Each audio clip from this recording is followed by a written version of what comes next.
Lakini mimi naamini inawezekana. Jibusti timu ndio anasababisha haya mambo.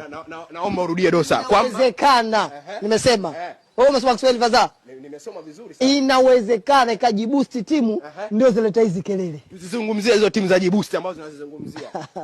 Ikiwa moja wapo Singano bana, shida yako wewe ndio hiyo. Shida ya Singano unachokonoa sana. Timu jibusti moja hapo ni Singida.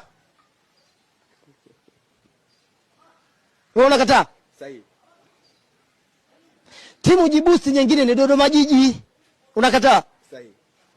Timu jibusti nyingine ni Tabora. Unakataa? Sahihi.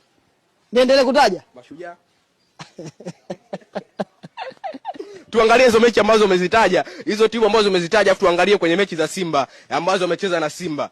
Hizi mechi zote zilikuwa zinalawama. Kama Singano. Wala usipepese macho.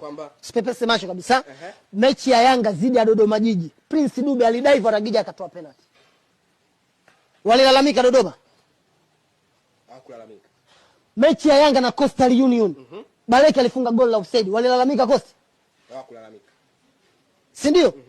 Mimi ningekuwa ndo rais wa shirikisho, sijui mwenyekiti wa bodi ya ligi, Singida anamshusha daraja. Wewe ungekuwa mwenyekiti wa bodi ya ligi, sijui rais wa shirikisho, Singida asingekuwepo ligi kuu.